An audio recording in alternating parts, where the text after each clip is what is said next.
فصل دوم معانی عالیہ و مضامین نادرہ۔ مضامین میں ہمیشہ دو اعتبار ملحوظ ہوتے ہیں۔ الف، وسعت۔ وسعت کی بابت قرآن مجید کا خود دعویٰ ہے، ولا رطب ولا يابس إلا في كتاب مبين۔ سورۃ الانعام۔ اسی دعوے کے اعتماد پر ایک ذی علم مسلمان کل دنیا کو مخاطب بنا کر یہ کہہ سکتا ہے کہ کوئی ایسا مسئلہ جس کا تعلق تہذیب نفس، تزکیہ روح، صفائی قلب اور حصول نجات سے ہو، خواہ اس کی بنیاد اعلیٰ فلسفے پر ہو یا قدیم و جدید اکتشافات و تجربے پر ہو، خواہ وہ اشراقیین کی الہیات سے لیا گیا ہو یا الہیین کی شوارکات سے، کوئی شخص ہمارے روبرو پیش کرے، انشاءاللہ اس مسئلے کو وضوح تمام اور صحت کاملہ کے ساتھ قرآن مجید میں بیان شدہ دکھلا دیا جائے گا۔ ولا يأتونك بمثل إلا جئناك بالحق وأحسن تفسيرا۔ سورۃ الفرقان۔ یاد رکھو کہ کوئی علمی صداقت قرآن مجید پر مبادرت نہیں کر سکتی۔ با عمدگی، دنیا میں ہستی باری تعالیٰ کا یقین رکھنے والی جس قدر اقوام ہیں، وہ علمی طور پر مسئلہ توحید کی ضرور قائل ہیں۔ ایک بت پرست و تثلیث پرست کو بھی اس امر میں سعی دیکھا جائے گا کہ کثرت میں وحدت کو ثابت کرے۔ اب دیکھو کہ یہ مسئلہ جس کی خوبی پر تمام عالم متفق ہے اور جس کو اپنی اپنی کتابوں کے اندر ثابت کرنے کی ہر مذہب سعی کر رہا ہے، قرآن مجید سے بڑھ کر اور کسی جگہ نہ ملے گا۔ دیگر بیانات کو بیان قرآن کے سامنے وہی نسبت ہوگی جو مٹی میں ملے ہوئے پانی کو آب زلال کے ساتھ ہوتی ہے۔ اگر کسی کے دل میں اس واقعہ صحیحہ کے متعلق کچھ شک ہو تو وہ اپنی کتاب کو پیش کرے، جہاں سے ہم چاہیں اس کی کتاب کو اور جہاں سے وہ چاہے قرآن مجید کو کھول لے۔ اس مقام سے آگے ایک ایک جزو کا ترجمہ کیا جائے اور وہ ترجمے تیسرے مذہب والے کے پاس بھیج دیے جائیں۔ فیصلہ طلب امر یہ ہوگا کہ توحید کا کامل تر اور واضح تر بیان کس کتاب میں ہے۔ یہ یاد رکھنا چاہیے کہ لا يأتون بمثله، قرآن جیسا کلام نہیں بنا سکتے کہ مفہوم میں اگرچہ اس کے طرز بدی اور الفاظ عالی اور بے مثال ترتیب اور لاسانی اسلوب اور فصاحت و بلاغت کی وہ معجز اور اجتماعی شان بھی شامل و داخل ہے جو اس کی عبارت میں نمایاں و درخشاں ہیں، لیکن ان سے بڑھ کر قرآن پاک کے وہ معنی پاک ہیں جو گراں الفاظ کی تہ میں ایسے ہی موجود ہیں جیسے حلہ زری میں لؤلؤ شہوار ہوتے ہیں۔ قرآن کریم جن مضامین عالیہ کا متضمن ہے اور جو اس کی خصوصیت خاصہ ہیں، یہ وہ بصائر ہیں جو دیدہ کوتاہ بین کے حجاب اٹھا دیتی اور آنکھوں کو روشن بنا دیتی ہیں۔ قرآن کریم نے فرمایا ہے، افلا ينظرون الى الابل كيف خلقت والى السماء كيف رفعت والى الجبال كيف نصبت والى الارض كيف سطحت۔ سورۃ الغاشیہ۔ قرآن کریم یہاں اونٹ، آسمان، پہاڑ، زمین کے نام لیتا ہے۔ کیا یہ وہی چیزیں نہیں جن کو ہر ایک بادیہ نشین بدوی ہر وقت دیکھا کرتا تھا، جو ہر ایک عرابی کی آنکھوں کے سامنے موجود تھیں، لیکن ان سب کو دیکھتے ہوئے بھی دیکھنے والوں کی نظر خلقت و رفت اور مکنت و فصحت کی کیفیت دریافت کرنے کی جانب کبھی نہیں اٹھتی تھی۔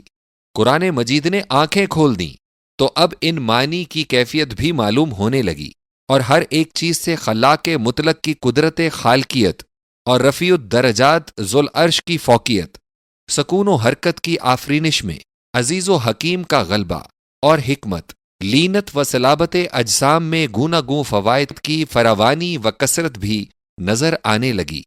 عرب کے وہ بھیانک صحرا و وادی جن کو آنکھ بھر کر دیکھنا ناگوار تھا، اب صحیفہ فطرت کے طالبان علم کے لیے ورق دانش بن گئے۔ ہاں، قرآن پاک اپنے مضامین کے لحاظ سے علم ہے۔ انزلہ بعلمہ۔ سورۃ النساء۔ وہ شنوائی و بینائی اور دانش کے لیے گنجینہ خرد ہے اور قوائے مدرکہ اور حواس جارحہ کا رہبر ہے۔ وہ حیات قلب ہے اور نور و روح، وہ راحت عاشقین ہے اور ہدایت طالبین، اقبال و دولت، مکنت فی الارض اور حکومت اس کے خدام ہیں۔ آرام دل اور ان سے جاں، قرۃ العین اور ضیاء بصیرت اس کی توابع ہیں، علم و حقیقت اور ہدایت و صداقت اس کے علم بردار ہیں، قرب و انشراح، رفاہ و صلاح اس کے حاشیہ بوس ہیں، نجات اخروی، فوز روحی، رضوان الہی وہ خلعت ہائے شرف ہیں جو اسی بارگاہ علیا سے عطا ہوتی ہیں۔ کاش آنکھوں والے آنکھیں کھولیں اور سننے والے اس کی آواز پر کان لگائیں، صاحب دل دلوں کے غلاف اتار اتار کر اور بصیرت سے کفل کھول کھول کر کام لیں کہ حسن قرآن کی عالم افروزی و ملکوت نوازی ان پر روشن و مبرہن ہو جائے۔ فصل سوم، تاثیر قرآن۔ عمر جیسا شخص جسے آج بھی یورپ جنرل عمر کے نام سے یاد کرتا ہے، گھر سے مسلح ہو کر نکلتا ہے کہ آن حضرت صلی اللہ علیہ وسلم کا کام تمام کر دے، لیکن قرآن کی چند آیات سن کر شمشیر اس کے ہاتھ سے گر پڑتی ہے اور اپنی ہمشیرہ فاطمہ رضی اللہ عنہا ہی کے گھر سے ذلیل و منکسر ہو کر سرور کائنات صلی اللہ علیہ وسلم کے حضور میں حاضر ہو جاتا ہے اور فاروق رضی اللہ عنہ کے خطاب سے عزت پاتا ہے۔ اسد بن زرارہ مدینہ کا مشہور سردار گھر سے مسلح ہو کر نکلتا ہے، اسلام کے مبلغ اول مصعب بن عمیر رضی اللہ عنہ کو آبادی شہر سے باہر نکال دے، وہ چند آیات سن پاتا ہے اور مصعب رضی اللہ عنہ کے ہاتھ پر بیعت اسلام کر کے اٹھتا ہے۔ سمامہ بن اسال کے نزدیک آن حضرت صلی اللہ علیہ وسلم سے بڑھ کر کوئی شخص اور مدینۃ النبی سے بڑھ کر کوئی جگہ قابل نفرت نہ تھی، اسے صرف 2 یوم تک قرآن پاک کے استماع کا موقع ملتا ہے، رشد و ہدایت کی آواز کان سے ہو کر دل تک پہنچ جاتی ہے، جب اسے بلا شرط آزادی مل جاتی ہے تو خود بخود حاضر ہو جاتا ہے، اسلام لاتا ہے اور دل و جان کو محقر ہدیہ کی طرح حضور میں پیش کر دیتا ہے۔ خالد بن عقبہ قرآن مبین سن پاتا ہے تو ششدر رہ جاتا ہے، اور جب اس حالت در ربودگی سے سنبھالا لیتا ہے تو بول اٹھتا ہے، واللہ ان له لحلاوہ وان علیہ لتراوہ وان اسفلہ لمغدق وان لاعلاہ لمثمر وما یقول هذا بشر۔ ترجمہ، باخدا اس میں عجیب شیرینی ہے، اس میں عجب تر و تازگی ہے، اس کی جڑیں سیراب ہیں اور اس کی شاخیں پھل سے لدی ہوئی ہیں، بشر تو ایسا کہہ ہی نہیں سکتا۔ ولید بن مغیرہ قریش میں بوڑھا خرانٹ تھا، اسے اسلام سے سخت عداوت تھی۔ قرآن مجید کے متعلق اس کی رائے یہ ہے کہ اس کلام میں عجب رس ہے، یہ تو نورس حلاوت ہے۔ ذوالبجادین چرواہا تھا، آتے جاتے مسلمان مسافروں سے آیت قرآنی یاد کر لیتا، آخر گھر بار خیش و تبار مال و مویشی ام و مادر کو چھوڑ کر خدمت حضور صلی اللہ علیہ وسلم میں حاضر ہو گیا۔ قرآن مجید کا اثر معلوم کرنا ہو تو ان لوگوں کے واقعات پر زیادہ نگاہ ڈالو جو قرآن پاک کو سمجھ سکتے تھے۔ جو لوگ 1 پیسے پر قتل امد کو معمولی کھیل سمجھتے تھے، وہی دین حقہ کی محبت میں گھر بار سے قطع تعلق کرنے لگے تھے۔ جو لوگ مدت العمر 360 بتوں کے پجاری رہے تھے، وہ خود توحید کے واعظ بن گئے تھے۔ جن کا کام لاوارث بچوں کا مال اڑانا، رانڈوں کو جل دینا تھا، وہی اعانت یتامہ اور ہمدردی ایامہ کا سبق پڑھایا کرتے تھے۔ وہ خود سر قبائل جنہوں نے کبھی کسی قانون یا شخص کی اطاعت نہ کی تھی، وہ اب ایسے مطیع و منقاد اور پابند شرع الہیہ ہو گئے تھے کہ مقدمات قتل کا قصاص، مقدمات زنا میں رجم، مقدمات سرقہ میں قطع ید، مقدمات خمر میں اجرائے حد شریعہ کے لیے خود اپنے آپ کو پیش کیا کرتے تھے۔ کیا ایسے نظائر کسی متمدن ملک میں موجود ہیں اور کسی جگہ کے مجرم قانون کا اتنا احترام کرنے والے دیکھے گئے ہیں؟ قرات و تلاوت کلام اللہ کا یہ اثر ہوا تھا کہ زبان آوروں کی گرمی بازار ٹھنڈی ہو گئی تھی، اکاز کا بازار مندہ پڑ گیا تھا، اور یہ عالم ہو گیا کہ اگر نشاط طبع منظور ہے تو اس نور مبین کا ورد ہے، اگر مقصد حصول برکت و یمن مقصود ہے تب کتاب عزیز کا سما ہے۔ الغرض قرآن مجید کا اثر انسان کے دل و زبان، طبع و دماغ اور جملہ حواس و قوا پر نہایت مستحکم ہے، اور جو اثر اس کا ایک شخص پر ہے وہی تمام ملک پر بھی ہے۔ فصل چہارم، نمونہ تعلیم۔ قرآن مجید کی تعلیم و تاثیر کا نمونہ جو شخص انسانی ہستیوں پر دیکھنا چاہے وہ صحابہ و تابعین اور ائمہ دین کے حالات پر غور کرے، ان کے صبر بر مصائب، تحمل بر نوائب اور ادائے شکر و احسان کے واقعات کو معلوم کرے۔ کافائے اسلام کی تواضع، خشیت من اللہ، ہمدردی عامہ، اخوت، نفع رسانی خلائق، پاکیزگی، والا ہمتی، مہمان نوازی کو دیکھے۔ مسلمانوں کے اصول منزل و اصول تمدن و اصول حکومت کا مطالعہ کرے۔ یہ سب نمونے قرآن کے تیار کردہ ہیں۔ ایزک ٹیلر نے جو کیپٹن کا درجہ رکھتا تھا اپنی 12 مئی 1887 والی تقریر میں جو دلور ہمپٹن میں جرمنی کانگریس کے سامنے دی تھی، صاف طور پر کہا تھا کہ افریقہ کے جن وحشی مقامات پر اسلام کا سایہ پڑا وہاں سے زنا، قمار بازی، دختر کشی، عہد شکنی، قتل و غارت گری، وہم پرستی، شراب خوری وغیرہ وغیرہ ہمیشہ کے لیے جاتی رہیں، مگر جب اس ملک کے کسی دوسرے حصے پر کسی غیر اسلام مذہب نے قدم جمایا تو ان لوگوں کو رذائل بالا میں اور زیادہ راسخ کر دیا۔ قرآن مجید اپنے نمونے کی بابت خود فرماتا ہے، کنتم خیر امت اخرجت للناس۔ سورہ آل عمران، اے ایمان والو تم بہترین گروہ ہو جو انسانوں کی نفع رسانی کے لیے بنائے گئے ہو۔ صہیب رضی اللہ عنہ کا حال پڑھو جو آہن گر تھے، قریش نے انہیں ہجرت مدینہ سے روک دیا، وہ اپنا تمام اندوختہ ان ظالموں کو دے کر اپنا سفر جاری رکھتے ہیں۔ بتلاؤ کہ یہ ایثار ان کو کس نے سکھلایا؟ ام سلمہ رضی اللہ عنہا کی سیرت پر غور کرو، یہ شوہر سے جدا کی گئی اور گود کا بچہ ان سے چھین لیا گیا، مگر وہ یکا و تنہا خدا کی راہ میں 300 میل کا لمبا سفر اختیار کرتے ہوئے ذرا نہ ہچکچائیں اور رسول اللہ صلی اللہ علیہ وسلم کے شہر کی طرف اکیلی چل دیں۔ یہ جرت، یہ قربانی، یہ جذبہ ان میں کہاں سے پیدا ہوا؟ خطاب کا بیٹا عمر فاروق رضی اللہ عنہ جو باپ کے اونٹ چرایا کرتا تھا اور پھر بھی باپ کی سخت و درست خوئی سے سہما رہتا تھا، اپنی خلافت کے ایام میں 22 لاکھ مربع میل پر حکومت کرتا تھا۔ اس کی معدلت گستری اور عدل پروری اور رعایا نوازی اور دینداری کا درجہ ہمیشہ ہر ایک کے لیے موجب غبطہ رہا۔ غور کرو کہ حکمرانی کی یہ قابلیت اور کشور کشائی کی یہ اہلیت کہ دنیا کے 3 بڑے براعظم اس کے زیر نگیں تھے، اسی قرآن پاک کی تعلیم پر عمل کا نتیجہ تھی۔ خالد بن ولید رضی اللہ عنہ نے جنگ موتا میں اپنے سے 50 گنی فوج کو جو سلطنت روما کی قواعد دان اور آئینی فوج تھی، اپنے رضاکاروں کی میت و معاونت سے شکست دے دی تھی۔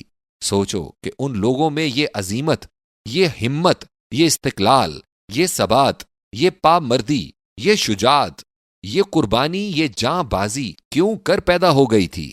اگر فکر صحیح تلاش صادق سے تجسس کیا جائے تو ان سب ترقیات کا سبب اولا قرآن کریم ہی نکلے گا، جو رسول کریم صلی اللہ علیہ وسلم کے طفیل ان شیدائیان ایمان کو حاصل ہوا تھا۔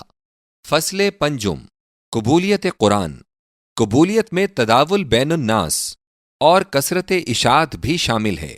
ذرا غور کرو کہ اس وقت روئے زمین پر کوئی ایسی کتاب نہیں جسے دن میں 5 مرتبہ 40 کروڑ بنی آدم پڑھ لیتے اور سن لیتے ہوں۔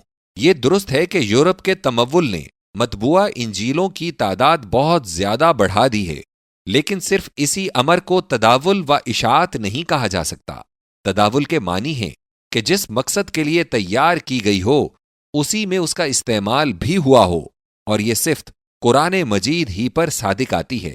قبولیت کے معنی میں وہ عظمت و احترام بھی شامل ہے جو کتاب کی نسبت دلوں میں مستحکم ہو گیا ہو۔ اسہمہ نجاشی ابھی عیسائی تھا کہ سیدنا جعفر طیار رضی اللہ عنہ نے اسے سورہ مریم سنائی۔ اسہمہ اس وقت دربار میں بالائے تخت جلوس فرما تھا، لیکن وہ بے اختیار رو رہا تھا اور آنسو بہا بہا کر اپنے گلزار جنت کی آبیاری کر رہا تھا۔ عمر فاروق رضی اللہ عنہ اپنی خلافت کے ایام میں ایک دفعہ مسجد کو آتے آتے بیمار ہو گئے اور ایسے نڈھال ہو گئے کہ راہ ہی میں دیوار کے ساتھ ٹیک لگا کر بیٹھ گئے اور پھر گھر پہنچائے گئے۔ لوگ عبادت کرنے آئے تھے۔ دریافت سے معلوم ہوا کہ کوئی شخص قرآن مجید پڑھ رہا تھا آیات عذاب سن کر حالت اتنی متغیر ہو گئی۔ لبید عامری وہ زبردست شاعر تھا جس کے اشعار کی نسبت یہ ضرب المثل جاری و ساری تھی۔ اکتبوها على الحناجر ولو بالخناجر، ان شعروں کو اپنی اپنی گردنوں پر لکھ لو، خواہ خنجروں کی نوک ہی سے لکھنا پڑے۔ عمر فاروق رضی اللہ عنہ سے وہ ایک بار ملنے کو آئے تو خلیفہ نے مہمان کی دل جوئی کے طور پر فرمایا، کچھ اپنے اشعار سناؤ۔ انہوں نے کہا، امیر المومنین، جب سے اللہ تعالیٰ نے مجھے قرآن عطا فرمایا ہے تب سے مجھے اشعار میں کچھ مزہ نہیں آتا۔ فاروق رضی اللہ عنہ نے خوش ہو کر ان کے وظیفے میں 500 روپیہ سالانہ کی بیشی کر دی۔ ابو طلحہ انصاری رضی اللہ عنہ نے قرآن مجید کی یہ آیت سنی، لن تنالوا البر حتى تنفقوا مما تحبون، سورہ آل عمران۔ نیکی کا اصل درجہ نہیں مل سکتا جب تک اللہ کی راہ میں وہ شے صرف نہ کر دو جو تمہیں بہت پیاری ہے۔ ان کے پاس ایک باغ تھا 50,000 سالانہ کی آمدنی کا۔ اسی وقت بارگاہ نبوی میں حاضر ہو کر عرض کر دیا کہ یہ باغ اللہ کی راہ میں پیش کرتا ہوں۔ ایسے نظائر جمع کرنے سے صدہا مل سکتے ہیں۔ بڑے بڑے بادشاہوں محمود و صلاح الدین یوسف اور عبد الرحمن الداخل اور منصور عباسی جیسے باجبروت تاجوروں کو ان کی خشمگین حالت یا انتقامی صورت سے اگر کوئی چیز روکنے والی ہوتی تھی تو قرآن کی ایک آیت جسے دربار میں سے کوئی ایک شخص کسی گوشے سے پڑھ دیتا تھا اور بادشاہ کی حالت یہ ہو جاتی تھی گویا آگ کی چنگاری پر منو پانی آ پڑا۔ یہی وہ واقعات ہیں جو قبولیت کا ثبوت دیتے ہیں۔ یہی وہ واقعات ہیں جو ظاہر کرتے ہیں کہ کتاب مجید کی عظمت و فرقان حمید کی عزت دلوں پر کتنی فرما روا رہی ہے۔ فصل ششم، خصوصیات قرآن مجید۔ ایسی خصوصیات جو اس امام مبین کو صحف سابقہ سے متمیز و بالا تر ثابت کرتی ہیں بہت ہیں۔ اس جگہ ان میں سے چند کا ذکر کیا جاتا ہے۔ نمبر 1، خطاب کا عام ہونا۔ تعلیم قرآن پاک کا کل عالم کے لیے وسیع اور عام ہونا یہ ایسی خصوصیت ہے جو قرآن مجید ہی کو بالخصوص حاصل ہے۔ جو کوئی شخص تورات میں سینکڑوں مقامات پر الفاظ بنی اسرائیل کا خدا پڑھے گا اور قرآن مجید میں الفاظ رب العالمین دیکھے گا، اسے تورات کے مقابلے میں قرآن پاک کی فضیلت بخوبی آشکارا ہو جائے گی۔ اپنی اس خصوصیت کو قرآن پاک خود ظاہر فرماتا ہے، ان هو الا ذکر وقرآن مبین لینذر من کان حیا۔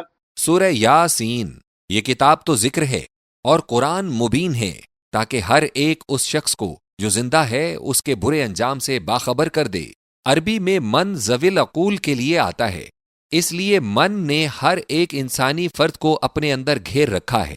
اس کے ساتھ کانا حیا کی صفت لگی ہوئی ہے۔ آیت کی عمومیت اور وسعت کا خود ہی اندازہ کر لو۔ ہر ایک وہ شخص جو ذوی العقول کی فہرست میں آ سکتا ہے، ہر ایک وہ شخص جو زندہ کہلاتا ہے یا کہلا سکتا ہے، قرآن مجید اسے یاد الہی دلانے، قرب سبحانی تک پہنچانے، اس کے عواقب امور سے آگاہ کرنے کا کفیل ہے۔ کیا ان الفاظ میں کسی اور کتاب نے بھی دعویٰ کیا ہے؟ بقول متا، مسیح علیہ السلام نے اپنی بشارت و انجیل کو روٹی اور بنی اسرائیل کو بیٹے اور دیگر اقوام کو کتے بتلایا، اور یوں فرمایا، مناسب نہیں کہ لڑکوں کی روٹی لے کر کتوں کو پھینک دیویں۔ نمبر 2، تعلیم کا جامع ہونا۔ قرآن مبین کی تعلیم کا جامع ہونا۔ میں نے تورات و زبور و انجیل نیز دیگر انبیاء علیہم السلام کی کتب کو جو مجموعہ بائبل میں داخل ہیں پڑھا ہے۔ وید کا کچھ ترجمہ یعنی ترجمہ بحر و سام دیکھا ہے، اس کی تاریخ، ترتیب و تالیف کو معلوم کیا ہے۔ کنفیوشس، مقتدائے چین اور بدھا، بانی بدھ مت کے اصول و تعلیم کو مختلف کتابوں سے اخذ کیا ہے۔ زرتشت و جامع سب کے احکام کو دیکھا ہے۔ یہ سب کے سب اپنے اپنے رنگ میں یک فنی ہیں۔ آسانی کے لیے صرف بائبل پر نظر ڈالو اور دیکھ لو۔ تورات میں اخبار و احکام، زبور مجموعہ مناجات ہے، انجیل میں امثال و مواعظ ہیں۔ اب قرآن مبین کو پڑھو کہ مواعظ و احکام، اخبار و امثال، انذار و بشارت کا مجموعہ ہے۔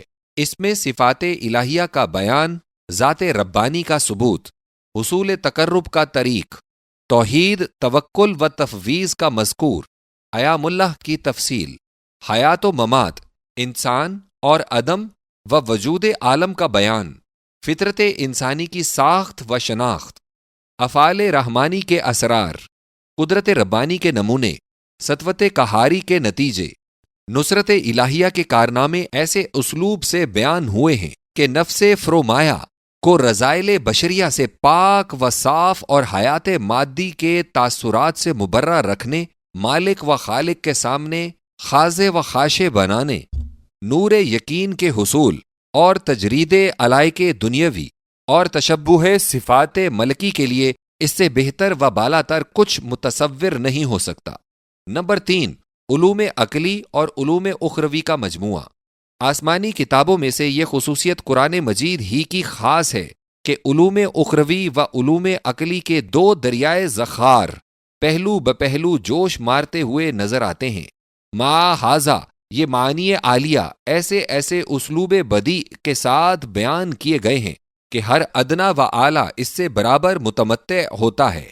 وہی ایک آیت ہے جو اسحاق حنین جیسے یہودی فلسفی کو غرقاب حیرت بنا دیتی ہے، اور وہی آیت افریقہ کے وحشی کی جیب دل کو گوہر مقصود سے بھر دیتی ہے۔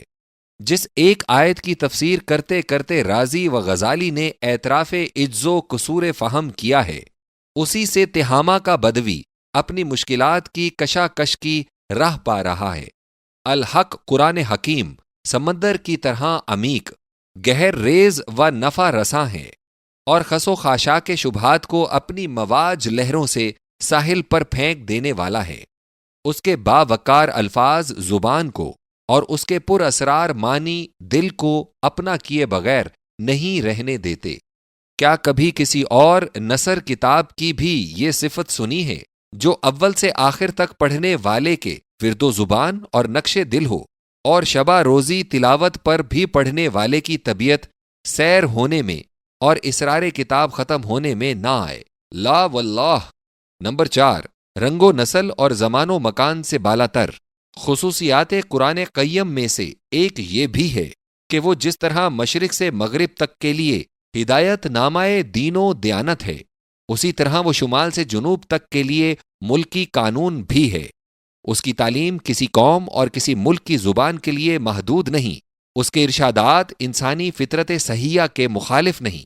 وہ یہودیت کی طرح جنت کو نسل واحد کی جاگیر نہیں بناتا، وہ تقرب اللہ کے لیے کل دنیا کو واحد خاندان کا دستے نگر نہیں ٹھہراتا، وہ عیسائیت کی طرح انسان کو فوق از جبلت احکام کی تعمیل نہیں دیتا، وہ ناقابل تعمیل احکام کا خود کو مجموعہ نہیں بناتا، وہ دولت مندوں کو آسمانی بادشاہت سے خارج نہیں کرتا، وہ پرستاران مالک کے لیے ترویج و تاحل کو قابل نفرت و مذموم نہیں بناتا۔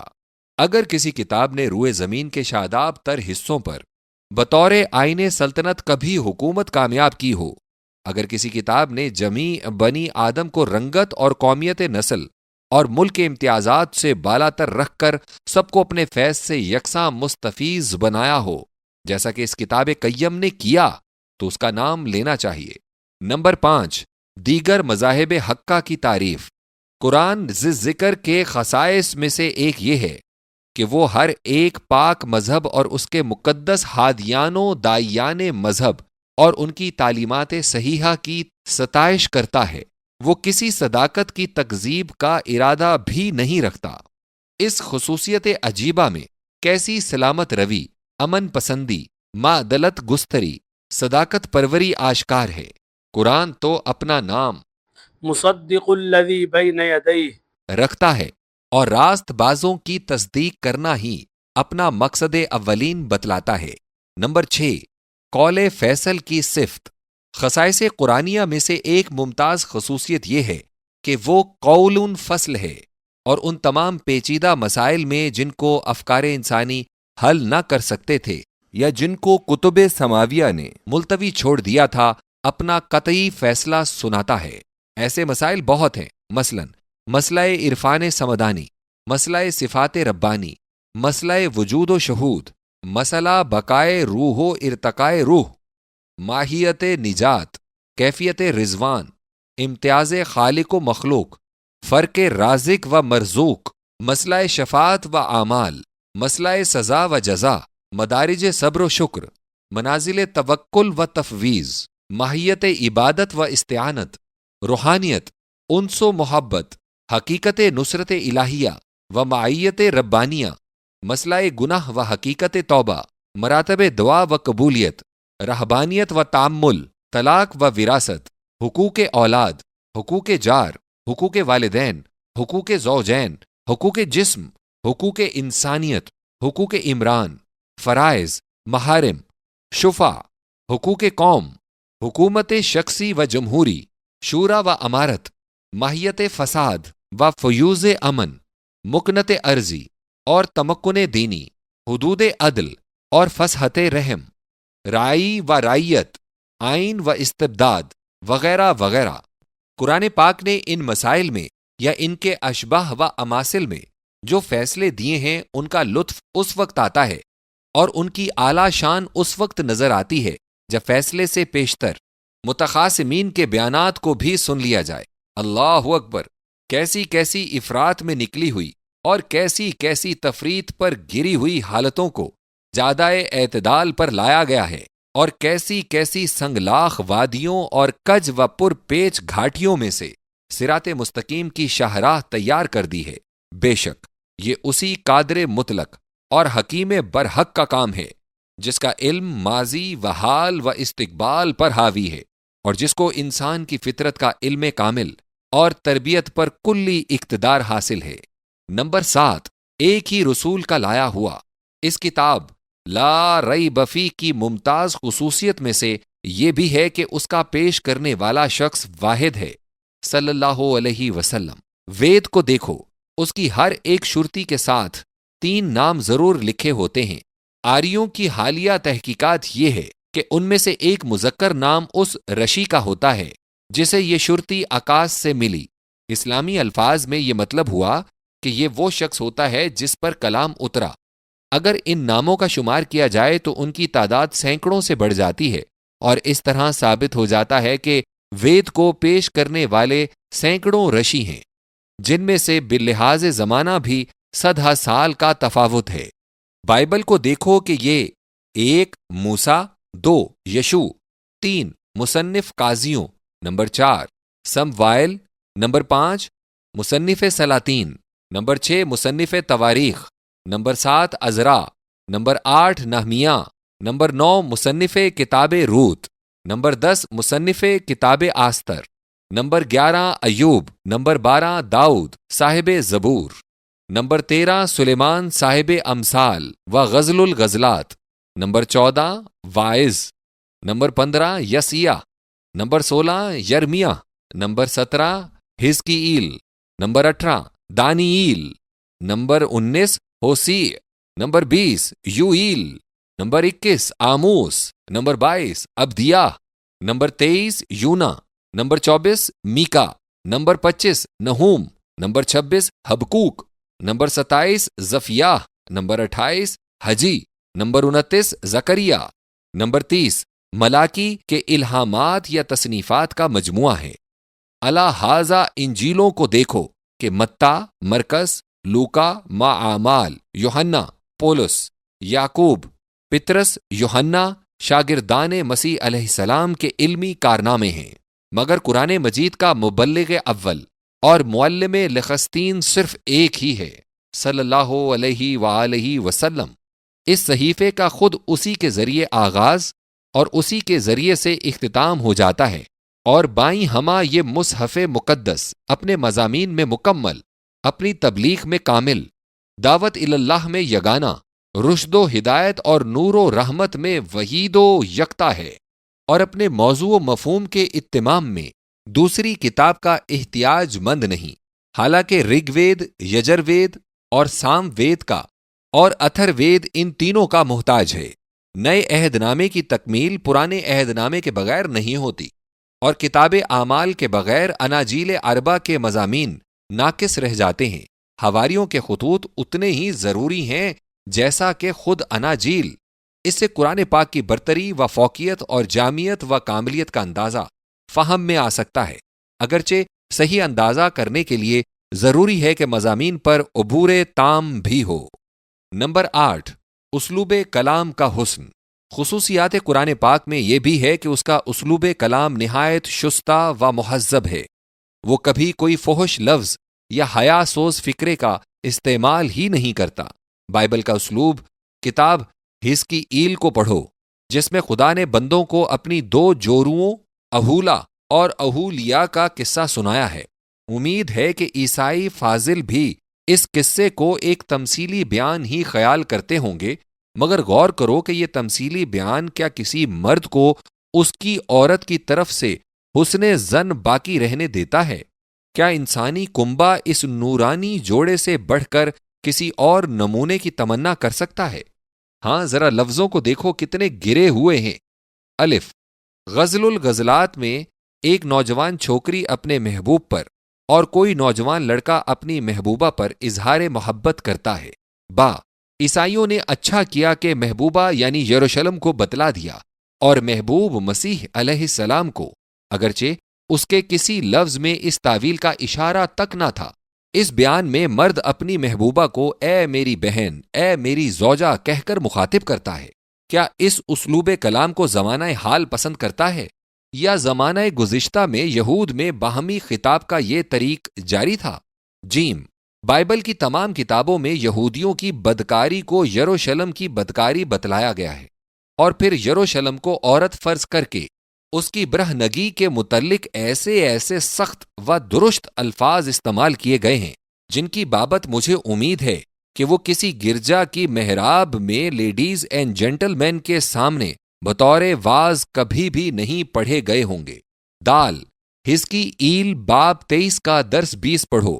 بہن بھائی، ماں بیٹا، باپ بیٹی کا ذکر نہیں، بلکہ میں یہ پوچھتا ہوں کہ کیا کوئی شریف میڈم اپنے شوہر کے سامنے اور کوئی نوبل مین اپنی لیڈی کے سامنے ان الفاظ کو پڑھ سکتا اور لفظوں کا مطلب بتا سکتا ہے؟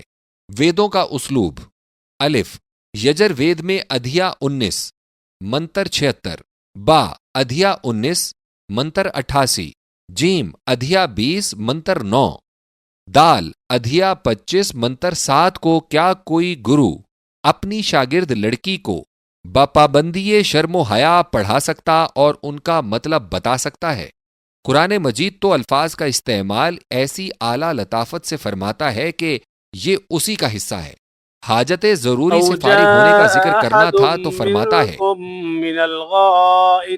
سورۃ المائدہ، غائط اس نشیبی زمین کو کہتے ہیں جہاں ایسی رفع حاجت کے لیے انسان اوجھل ہوا کرتا ہے۔ الغرض، قرآن مجید کا اس بارے میں درجہ بہت بلند اور بہت روشن ہے۔ فصل ہفتم، قرآن مجید کا مصنف۔ ایک مثل مشہور ہے، سخن شاہ بادشاہ سخن، عربی میں ہے کلام الملوکی ملوک الکلام۔ قرآن مجید اس شہنشاہ حقیقی اور ملک الملکوت عالم کا کلام ہے جس نے کلام کو پیدا کیا اور گوشت کے ٹکڑے کو بولنا، ہڈی کو آواز کا سننا اور اسبات کو اس کا سمجھنا سکھلایا۔ وہ جس کے حکم سے ایک ماں باپ کی اولاد میں اس قدر اختلاف السنہ اور تباین لغات پدیدار ہوا۔ عیسائی محققین سے چند سوال۔ بعض عیسائی مصنف جو تحقیق کے پردے میں تعصب کو چھپائے رکھتے ہیں، قرآن مجید کی بہت سی خوبیوں کو تسلیم کر لینے کے بعد قرآن پاک کو کلام محمد صلی اللہ علیہ وسلم بتایا کرتے ہیں۔ ایسے لوگوں سے ہم دریافت کرنا چاہتے ہیں کہ نمبر 1، کیا قرآن جیسی کتاب کا مصنف کہلانا بجائے خود ایک اعلیٰ عزت نہیں ہے؟ پھر کیا وجہ ہے کہ نبی صلی اللہ علیہ وسلم نے ایسی اعلیٰ تصنیف کے مصنف ہونے کی عزت سے خود کو محروم رکھا؟ نمبر 2، کیا قرآن پاک جیسی تصنیف کا مصنف جھوٹ جیسی رذیل صفت سے آلودہ ہو سکتا ہے؟ کیا وہ کتاب جس نے لاکھوں کو صداقت سکھلائی اور جس نے گنتی کے سالوں میں عرب کی کایا پلٹ دی، اور وہ کتاب جس نے زندہ حی و قیوم خدا کی ہستی کا اعتقاد دلوں میں قائم کر کے کروڑوں بنی آدم کو حیات جاوید سے بہرہ اندوز کر دیا، کیا ایسے دل ایسی زبان سے نکل سکتی ہے جو خود صادق نہ ہو؟ ان دونوں امور پر غور کرو۔ تمام دنیا کے منصفین کا رویہ ہماری تائید میں ہے، اور فلسفہ فطرت انسانیہ اس صداقت کا مصدق ہے۔ بائبل میں قرآن کی خوشخبری۔ اب ہم خود عیسائیوں کی دی ہوئی بائبل پر توجہ کرتے ہیں۔ بائبل سے اس حقیقت کا انکشاف ہو جائے گا کہ دنیا میں کلام اللہ بھیجے جانے کی خبر ہزاروں سال پیشتر سے دی گئی تھی۔ نمبر 1، موسیٰ قوم کے پاس احکام عشرہ کی الواح لاتے ہیں، قوم ان الواح پر شک کرتی ہے۔ نمبر 2، قوم کا مطالبہ ہے کہ اسرائیل کا خدا خود ان کی موجودگی میں موسیٰ سے کلام فرمائے۔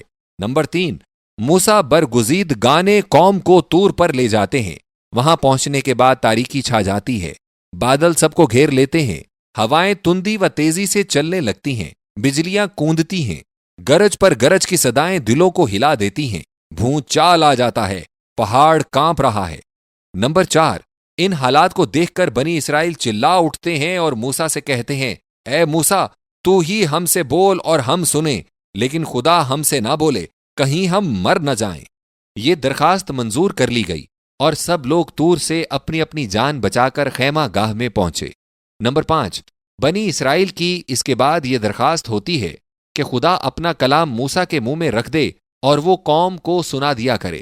نمبر 6، اس درخواست کو اللہ تعالیٰ نامنظور فرماتا ہے اور خبر دیتا ہے کہ خدا کا کلام ایک اور نبی کے منہ میں رکھا جائے گا۔ وہ نبی اللہ اسرائیل کے بھائیوں میں سے ہوگا۔ وہ نبی جو کچھ خدا سے سنے گا وہ سب لوگوں سے کہے گا، اور ایسا ہوگا کہ جو کوئی میری باتوں کو جنہیں وہ نبی میرا نام لے کے کہے گا نہ سنے گا تو اس کا حساب خدا لے گا۔ اب براہ مہربانی یہودی و عیسائی ان واقعات بالا کو خیال میں رکھیں اور پھر ہم کو بتائیں، سیدنا و مولانا محمد مصطفیٰ صلی اللہ علیہ وسلم کے سوا اور کون سا نبی ہے جس کے منہ میں خدا کا کلام رکھا گیا؟ وہ کون سا نبی ہے جس نے یہ بتلایا کہ اس کے منہ میں خدا کا کلام ہے؟ ہم ان دونوں سے کہتے ہیں کہ وہ ہرگز کسی ایسے نبی کا نام نہیں بتلا سکیں گے جس نے زبان سے اتنا فکرہ استعمال کیا ہو کہ اس کے منہ میں اللہ کا کلام ہے۔ کلام اللہ کا سنانا تو امر دیگر ہے۔ یہی وہ بات ہے جو حق پوش اہل کتاب پر رب العالمین کی سب سے بڑی حجت ہوگی اور جس پر یوم الدین کو خدا کی عدالت قائم ہوگی۔ جواب دینے سے پیشتر یسیح کا فکرہ بھی یاد رکھنا چاہیے۔ دیکھو، امی کو کتاب دی گئی، یہودیوں عیسائیوں کو بتلانا ہوگا کہ امی صاحب کتاب اور کون ہے۔ اے یہودیوں، اے نصرانیوں، وہ امی تو محمد رسول اللہ صلی اللہ علیہ وسلم ہی ہیں جن کا علم ہمیشہ النبی الامی رہا۔ دنیا میں اور کسی نبی کا لقب یا علم النبی الامی کبھی نہیں ہوا۔ اللهم صل على سيدنا محمد النبي الأمي وآله وبارك وسلم۔